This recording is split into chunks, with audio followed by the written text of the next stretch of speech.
Alex Belfield.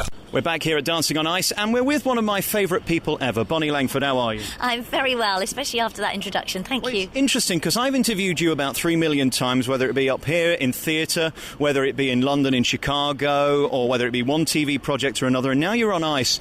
You seem to have found your home. You seem to love it. I do love it, but I do know that this is just a temporary measure for me. It's not something that I'm going to do as my career, that's for sure. My career is actually on solid ground, hopefully. How are you enjoying being part of an ensemble? Because it's difficult to be the star of the show, because everybody's the star of the show, and you're one of those focus pullers. That's why we all love you. Oh, right. Oh, I didn't know that. I'm not doing that purposely. No, I would say that the stars of the show are Jane and Chris. Undoubtedly, that, you know, they are the absolute sort of epitome of what everyone's trying to sort of emulate to a degree. But I think we all know our place, definitely. And it's great. It's nice to be with different people this year. Obviously, last year we did the tour as well, and there's a different mix of people, and so it's just fun. We're very, very newly into it. We've only just done a few shows in Sheffield, so very much at the beginning of the tour. I really think you're an inspiration, because as we saw in Anton Deck just a few weeks ago, you really can do everything, because you've been doing it so long, and you seem to have had a renaissance now, and you've kind of come back without going away. Thank you. I love the way you say I can do anything. They shoved me in a bobsleigh. I felt like a pea in a tin can. It was the most unbelievable thing I've ever done in my life. I said to Phil Schofield one day, I said, why don't I ever get a sitting down job? It's just like, I think there's some kind of joke going on. You know, how much can we push her until she finally cracks? But I've had great fun. I mean, I've done all sorts of things that most recently that I'd never have believed, and so it just shows you just don't know what to expect, so you must take what comes along and embrace it as much as possible. And for you, what's it like being the partner of Bonnie Langford?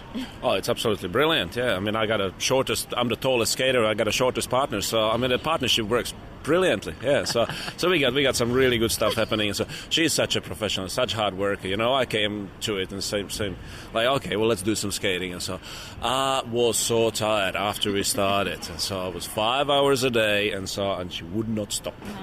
No, it must help the taller you are and the shorter she is. It helps for tricks, not for skating. No, helps for tricks, and so yeah. So. There is a little bit of fear in her, but not much. And if there is one, then she hides it really well. So yeah. You've done all kinds of dangerous things in your career. You've worked with Christopher Biggins, for example, and now you're on the skates. Things can go wrong. Does that worry you? It does worry me, actually, to be honest, and it worries my family. My husband dropped me off here today, and he said, "Just be safe, please be safe," because you know, I mean, you see, the thing about the professionals is they make it look so effortless, and then when we come to do it, I mean, I'm one of those people that says, "Oh, I love that. Let me do that," and of course, then I try and I think, oops, maybe that wasn't such a good idea. Or else, you know, beginner's luck, it comes off once and then again it doesn't, and then from then on I'm battling to try and sort of grab that opportunity or that feeling again. So, you know, I think it's important that we do realise it's just an entertainment and we really mustn't do things that are dangerous.